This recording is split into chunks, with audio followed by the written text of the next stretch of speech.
Sharing is caring. दोनों भाई नाश्ते की टेबल पर बैठे थे। प्रियंका, मेरा नाश्ता कहाँ है? भाभी, मुझे भी ऑफिस के लिए लेट हो रहा है। इस पर प्रियंका किचन में से दोनों के नाश्ते की प्लेट्स लेकर बाहर आती है। लो भाई, आप दोनों का नाश्ता। किसी को भी 1 मिनट का सब्र नहीं है। ये प्रियंका का ससुराल है, जहाँ कोई औरत ना होने की वजह से शादी वाले दिन से ही घर के साथ दोनों भाइयों की जिम्मेदारियां प्रियंका संभाल लेती है। दोनों भाई शांति से नाश्ता कर रहे होते हैं कि अंकुश अपने भाई की प्लेट से पराठे का एक टुकड़ा उठा लेता है। आपको पता है ना, मैं खाना शेयर नहीं करता, फिर भी मेरी प्लेट में से खाना जरूरी है क्या? अरे हद हो गई है, मुझे नहीं खाना अब। अंकुर गुस्से में नाश्ता छोड़कर टेबल से उठ खड़ा होता है। अरे, ये कैसा बिहेवियर है अंकुर? एक टुकड़ा ही तो है। एक हो या आधा, मुझे भूख लगी है तो ये सिर्फ मेरा ही है। उसे भी किसी के साथ शेयर करने बैठा तो भूखा नहीं रह जाऊंगा। अरे बाबा ठीक है, अब इस पर भी लड़ाई। दूसरा बना देती हूँ, पर प्लीज ऐसे खाना बीच में छोड़कर मत जाओ। इससे अन्न का अपमान होता है। ओ प्लीज भाभी, ऐसी कोई चीज होती ही नहीं है। आपके पास पैसे हैं, खरीदो और खाओ। अगर नहीं खाया जाए तो फेंक दो। अरे दुनिया में सब यही करते हैं। अंकुर बैग उठाकर ऑफिस के लिए चला जाता है, जिसके पीछे उसका बड़ा भाई मायूस सा घर में खड़ा रह जाता है। जिसने बचपन से सोने की चम्मच में खाया हो, उसे दुनिया के बारे में क्या पता होगा।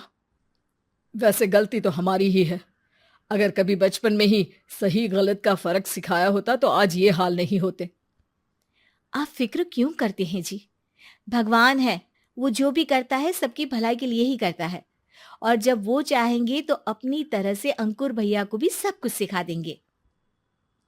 पत्नी की बात पर विश्वास कर अंकुश भी ऑफिस चला जाता है। सुबह से दोपहर होती है और अंकुर लंच करने ऑफिस के पास वाले रेस्टोरेंट में पहुंचता है, जहां वो एक साथ बहुत सारा खाना ऑर्डर कर देता है। सर, क्या कोई आपको ज्वाइन करने वाला है? नहीं तो क्यों? अब कुछ नहीं सर, ऐसे ही। वेटर चला जाता है और कुछ देर में अंकुर का ऑर्डर लेकर वापस आता है, जिस पर अंकुर सब डिशेस में से थोड़ा थोड़ा खाकर बाकी ऐसे ही छोड़कर बिल देकर चला जाता है। वाह भगवान, तेरी माया।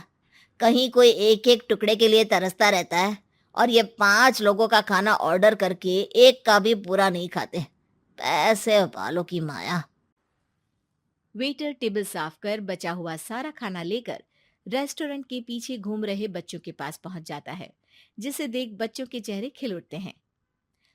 वाह, आज इतना सारा खाना आया। थैंक यू भैया। भगवान आपको खाने की फैक्ट्री बना दे।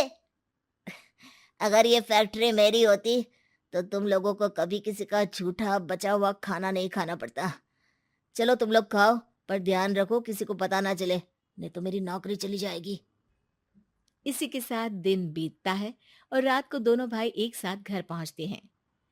कुछ देर में सब डिनर करने बैठते हैं, जहां अंकुश अंकुर को समझाने की कोशिश करता है। अंकुर, अगर हमें लाइफ में सब कुछ मिला है, इसका ये मतलब नहीं कि तुम उसका गलत फायदा उठाओ, बल्कि तुम्हें उसकी मदद से दूसरों को भी मदद करनी चाहिए। भैया, जिनके पास नहीं है उनकी वजह मैं तो नहीं ना। और ऐसे बहुत लोग हैं जिनके पास सब कुछ है।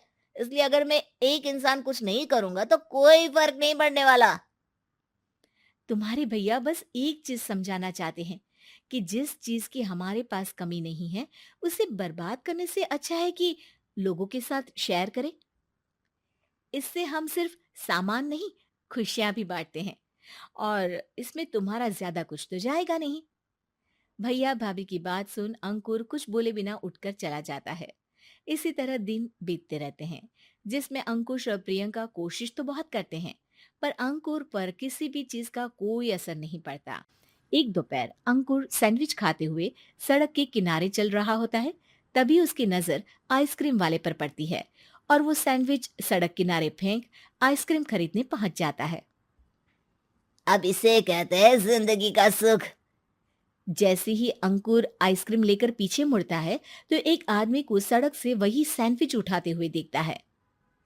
वो आदमी बहुत कमजोर, गरीब, जैसे बहुत दिनों से खाना ना खाया हो वैसा लग रहा था। अंकुर उसके पास जाकर खड़ा हो जाता है। उसे देखकर आदमी सैंडविच अंकुर की तरफ कर देता है। आपको भी खाना है क्या? क्या हम इसे आधा आधा कर ले? मुझे बहुत भूख लगी है। वो मेरा ही झूठा सैंडविच है। तुम दूसरा खरीद कर क्यों नहीं खा लेते? इसे क्यों खा रहे हो? अरे भैया, अगर खरीदने के पैसे होते तो 4 दिन से भूखा नहीं घूम रहा होता। हैं? क्या? तुमने 4 दिन से कुछ नहीं खाया, फिर भी इस आधे सैंडविच को मेरे साथ बांटने के लिए तैयार हो गए? क्यों? अरे भैया, पैसा नहीं है तो क्या हुआ, इंसानियत आज भी उतनी महंगी नहीं हुई, और ना ही उस पर अमीर गरीब का टैग लगा है जो हम उसे रख ना सके। पर अफसोस, आजकल लोगों के अंदर पोषण, खून या विटामिन से ज्यादा इंसानियत की कमी होने लगी है। आदमी की बातों से अंकुर को समझ में आ जाता है कि वो आज तक कितना गलत काम करता आ रहा था। इसके बाद से वो अपनी किसी के साथ शेयर नहीं करने और खाने को बर्बाद करने वाली आदत को छोड़ देता है।